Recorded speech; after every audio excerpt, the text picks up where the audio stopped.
Bu bağlamda da geçtiğimiz 2013 yılında okullarda mescitlerin yapılması noktasında ortaöğretim kurumları yönetmeliğinde bir değişiklik yapılmıştı.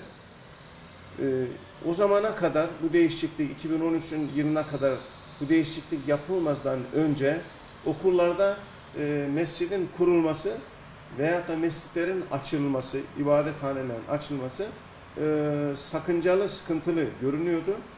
Bu yapılan değişiklikle %99'u Müslüman olan bir ülkedeki yapılması gereken bir değişiklikti. Madde 99 hizmet odaları diye geçen yönetmenin maddesinde okulda müdür baş yardımcısı, müdür yardımcıları, öğretmen, rehberlik, psikolojik danışma servisi, memur ve diğer personel için uygun odalar ayrılır. Bu odalar hizmetin gerektirdiği şekilde standartlara uygun ve sade olarak düzenlenir diye bir yönetmelik vardı. Buna ilave ikinci madde, 99. maddenin ikinci bendine de buna ilave olarak da ibadet ihtiyaçlarını karşılayacak uygun mekanlar ayrılır diye bir ibare kondu. Bu şu ifade ediliyor.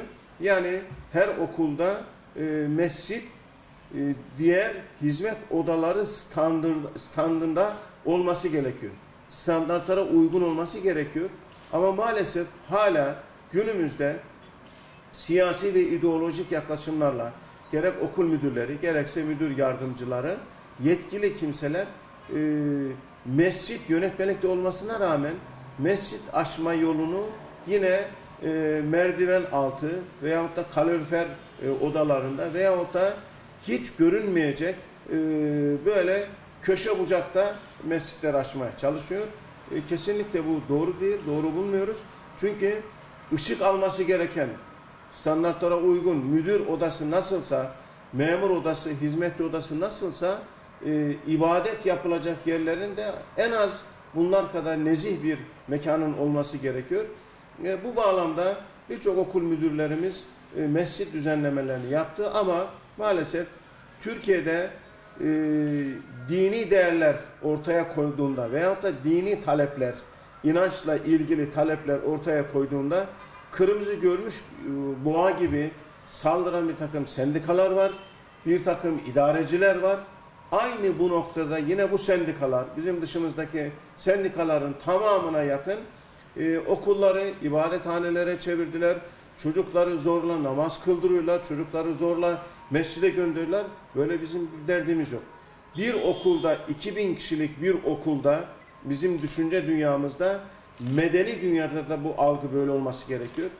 2000 kişilik okulda bir kişi dahi çıksa, ben ibadet yapmak istiyorum, ben dinimin gereklerini, inancımın gereğini yaşamak istiyorum, namaz kılmak istiyorum dediğinizde sosyal devlet anlayışıyla, bu mantaliteyle sosyal devlet buna, bu öğrenciye, bu insana bu hakkı tanıması gerekiyor ve bu ortamı sağlaması gerekiyor. Bu atılmış güzel bir adım ama maalesef uygulamaya baktığımızda arzuladığımız seviyede değiliz. İdeolojisine, inancına göre, okul müdürünün tutumuna göre işlerin yapıldığını görüyoruz. Bu da gerçekten çok sıkıntılı ve sakıncalı bir durum. Yani okul müdürü değerlere saygılı bir müdürse, böyle bir yönetici ise o okulda bakıyorsunuz en güzellerde mescit açılıyor ama değerleri ön plana çıkarmıyorsa ve bununla mücadele ediyorsa bakıyorsunuz ki o okulda mescit yok. Varsa da zorunlu olarak en mezbelelik yerde, en kötü yerde küçücük 1 metrekare, 2 metrekarelik kalorifer odasında bir mescit yapılıyor.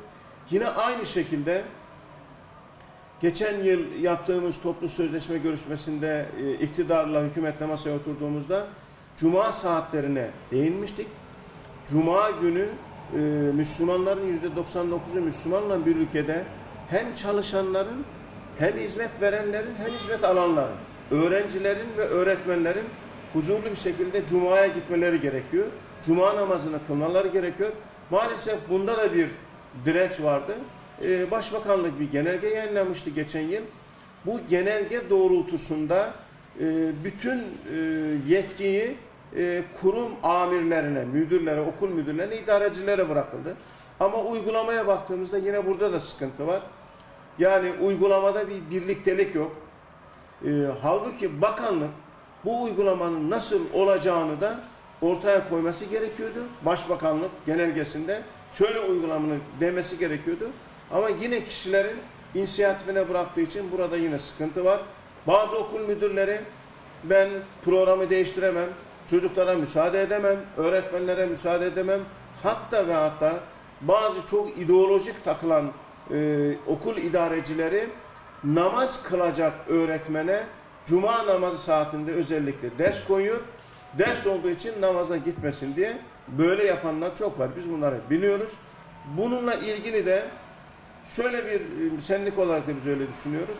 Doğu, Güneydoğu yani yerel saatlere göre de bir ayar çekilebilir.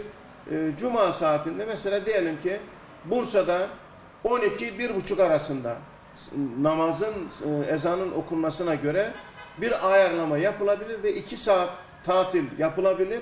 Onun şeyiyle telafisi sabahtan veyahut da öğleden sonra da o telafi saat, eğitim saati sağlanmış olur.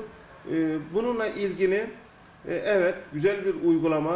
Biz bunu toplu sözleşmede masaya yatırdık ve Başbakanlık da genelgeyle bunu teyit hale getirdi. Uygulama alanına koydu. Fakat uygulamalarda yine bir takım sıkıntılarımız olduğunu okul gezilerinde müşahede ediyoruz. Bunların da olmaması gerekiyor. Yani hiç kimse insanların, çalışanların, öğretmenlerin, öğrencilerin inancı ile, inancını yaşaması ile ilgili bir sınırlama getirmemesi gerekiyor. Ve hiç kimseye baskı yapılmaması gerekiyor.